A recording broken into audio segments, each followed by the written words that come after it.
Hello students, আমি Moumita ma'am. Welcome back to our channel. আশা করি তোমরা সকলে খুব ভালো আছো। স্টুডেন্ট, আজকে আমি তোমাদের এসিসি পলিটিক্যাল সায়েন্স থেকে বাজেটের উপরে ক্লাস নেব, ঠিক আছে? তো তোমরা অনেকেই বলছিলে যে বাজেটের উপরে ক্লাস করতে, তো আজকে আমি তোমাদের সেই ক্লাসটা নেব। তার আগে বলে রাখি যে আমাদের অনলাইন ক্লাস কিন্তু চলছে অ্যাজ ইউজুয়াল। তোমরা যারা আমাদের কাছে অনলাইনে পড়তে চাও তারা আমাদের সেন্টারের হেল্পলাইন নাম্বারে ফোন করতে পারো। আমাদের হেল্পলাইন নাম্বার দুটো রয়েছে, দেখো এখানে দেওয়া আছে দুটো নাম্বার। একটা হচ্ছে 6295916282, আর একটা হচ্ছে 7076398606, ঠিক আছে? তোমরা যে কোনো একটি নাম্বারে যোগাযোগ করে আমাদের সাথে যুক্ত হয়ে যেতে পারো। এবং আমাদের কোর্সের ফি রয়েছে অনলি 999 টাকা, খুবই সামান্য রাখা হয়েছে। তোমরা কিন্তু 999 টাকায় পুরো প্যাকেজটা পেয়ে যাচ্ছ। মেজরের পাশাপাশি তোমরা মাইনর, এমডিসি, এইসি, এসিসি সবটাই কিন্তু পেয়ে যাচ্ছ অনলি 999-এ। এবং আমাদের কোর্সের ডিউরেশন হচ্ছে 6 মান্থে, 6 মাসের আমাদের কোর্স চলবে, 4 মাস কিন্তু অলরেডি চলছে। এবং তোমাদের এক্সামেরও কিন্তু খুব একটা বেশি দেরি নেই, তো তোমরা ঝটপট দেরি না করে আমাদের হেল্পলাইন নাম্বারে যোগাযোগ করে যুক্ত হয়ে যাও। দেখো আজকে যেটা টপিক শুরুতেই বললাম যে বাজেট, ঠিক আছে? দেখো বাজেটকে হচ্ছে বলা হয় অ্যানুয়াল ফাইন্যান্সিয়াল স্টেটমেন্ট। এটা হচ্ছে বাজেটের সংক্ষিপ্ত রূপ। বাজেটের ব্যাপারে বলা আছে কনস্টিটিউশনের 112 নম্বর আর্টিকেলে। দেখো বাজেটের কিন্তু মানে যখন হচ্ছে আর কি পার্লামেন্টে বাজেট পেশ করা হয় তখন তার কিন্তু কিছুগুলি মানে কতগুলি হচ্ছে স্টেপ রয়েছে, যেগুলো তোমাদের এখানে আমি পয়েন্ট করে দিয়েছি, ঠিক আছে? তো তোমাদের এগুলি সম্পর্কে আমি ডিটেলসে বলবো, তার আগে চলো পয়েন্টগুলি একবার করে পড়ে নিই, ঠিক আছে? দেখো প্রথমে শুরুতে রয়েছে হচ্ছে অর্থনৈতিক সমীক্ষা। একটি সমীক্ষা করা হয়, অর্থনৈতিক সমীক্ষা করা হয় প্রথমে আর কি, ঠিক আছে? তারপরে কি অ্যাপ্রোপ্রিয়েশন বিল। 3 নম্বরে কি রয়েছে ভোটস অন অ্যাকাউন্ট। 4 নম্বরে বলেছে হচ্ছে অন্তর্বর্তী বাজেট। 5 নম্বরে রয়েছে ভোট অন ক্রেডিট। আর সবার শেষে হচ্ছে ব্যতিক্রমী অর্থ মঞ্জুর, ঠিক আছে? তো এগুলোর ডিটেলসে তোমাদেরকে আমি বলছি।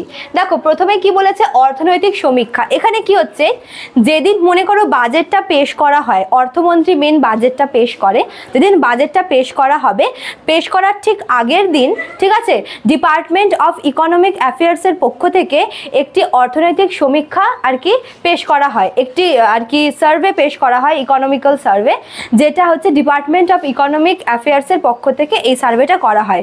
এই সার্ভের মাধ্যমে দেশের যে বর্তমান মানে দেশের কারেন্ট ফাইন্যান্সিয়াল সিচুয়েশন সেটা কিন্তু দেখা হয়, মানে দেশের বর্তমান অর্থনৈতিক অবস্থা কেমন সেটা কিন্তু এই সার্ভের মাধ্যমে, এই সমীক্ষার মাধ্যমে জানা হয়, ঠিক আছে? তারপর দেখো 2 নম্বরে কি বলেছে অ্যাপ্রোপ্রিয়েশন বিল। এই অ্যাপ্রোপ্রিয়েশন বিলটা কি, এটা হচ্ছে মনে করো যে বিভিন্ন ডিপার্টমেন্টের, বিভিন্ন দপ্তরের মানে বিভিন্ন দপ্তরের যে মন্ত্রীরা রয়েছে তারা আর্থিক সাহায্যের যে দাবি সেটা হচ্ছে জানায়। যে মনে করো যে স্বাস্থ্য ডিপার্টমেন্ট মানে হেলথ ডিপার্টমেন্ট একটা আর্থিক সাহায্যের দাবি করছে, তোমার হচ্ছে ফাইন্যান্স ডিপার্টমেন্ট থেকে আসছে, অথবা মনে করো যে হচ্ছে তোমার হচ্ছে হোম মিনিস্টারের ডিপার্টমেন্ট থেকে আসছে। এভাবে যখন বিভিন্ন ডিপার্টমেন্ট থেকে আর কি আর্থিক সাহায্যের দাবি আসছে তখন কি করা হয়, তাদের সবার দাবিগুলিকে একটি সিঙ্গল লিস্টে রাখা হয়, ঠিক আছে? এটি সিঙ্গল বিলের মধ্যে রাখা হয়, সেই বিলটাকেই বলা হচ্ছে অ্যাপ্রোপ্রিয়েশন বিল, ঠিক আছে? অর্থাৎ সবার দাবি মেনে নিয়ে সবার দাবিকে একটি একক বিলের মধ্যে, একটি একক লিস্টের মধ্যে রাখাকে বলছে অ্যাপ্রোপ্রিয়েশন বিল। এবং এটার মাধ্যমে কিন্তু মানে যতক্ষণ না পর্যন্ত এই অ্যাপ্রোপ্রিয়েশন বিলটা পেশ করা হয় ততক্ষণ পর্যন্ত কিন্তু হচ্ছে বাজেট মঞ্জুর করা হয় না, ঠিক আছে? আচ্ছা, তারপরে দেখো কি বলেছে votes on account. Votes on অ্যাকাউন্টটা কি, এটা খুবই ইন্টারেস্টিং। এটা হচ্ছে মনে করো যখন আর কি বাজেট পেশ করা হচ্ছে, বাজেট যতক্ষণ না পর্যন্ত পাস হবে ততক্ষণ পর্যন্ত কিন্তু অর্থ বরাদ্দ করা হবে না সরকারকে। এবার যদি কোনো কারণে হচ্ছে বাজেটের পাস হওয়াটা আটকে থাকে বা বাজেট যদি কোনো কারণে পাস না হয় তখন কি হচ্ছে, তখন হচ্ছে পার্লামেন্ট কি করবে, কিছু মানে সামান্য কিছু পরিমাণে টাকা, একটা নির্দিষ্ট পরিমাণের অর্থ সরকারকে দেবে, যাতে বাজেট পাস না হওয়া পর্যন্ত ওই অর্থ থেকেই সরকার খরচ করতে পারে, ঠিক আছে? এটাকেই বলা হচ্ছে ভোটস অন অ্যাকাউন্ট। বুঝতে পেরেছো আশা করি। তারপর দেখো অন্তর্বর্তী বাজেট। অন্তর্বর্তী বাজেটটা কি? এটাতে হচ্ছে মেনলি একটি মানে ফাইন্যান্সিয়াল ইয়ারে, একটি গোটা বছরে সরকার কত টাকা আয় করলো, মানে রেভিনিউ কত টাকা পেলো, কত টাকা আর কি ট্যাক্স পেলো, ঠিক আছে, এটা, এবং এই সঙ্গে সরকার কোথায় কত টাকা খরচ করলো, কোন খাতে কত টাকা খরচ হয়েছে, সেই সমস্ত হিসাব কিন্তু লেখা থাকে, ঠিক আছে। মানে একটা গোটা বছরে সরকারের মোট আয় এবং ব্যয়ের হিসাব, মানে হিসাবটাকেই কিন্তু অন্তর্বর্তী বাজেট বলা হয়, ঠিক আছে। তারপর দেখো ভোট অন ক্রেডিট। এটা কি? এটা হচ্ছে মনে করো যে সরকার যদি কোনো বড় কোনো কাজে হাত দেয়, যেখানে মনে করো যে বিশাল অঙ্কের টাকা প্রয়োজন, অগণিত টাকা, হ্যাঁ, মানে নির্দিষ্ট নয়, প্রচুর টাকার প্রয়োজন, এমন যদি কোনো কাজে সরকার হাত দেয়, তবে পার্লামেন্ট কিন্তু বিনা বাক্যে সরকারকে সেই টাকাটা মঞ্জুর করে। নর্মালি কি হয়, সরকার যদি কোনো কাজে টাকা ইনভেস্ট করতে চায়, তবে পার্লামেন্টকে তার হিসেব দিতে হয় যে এই মানে এই খাতে টাকা খরচ হবে, এত টাকা লাগবে ইত্যাদি, ঠিক আছে।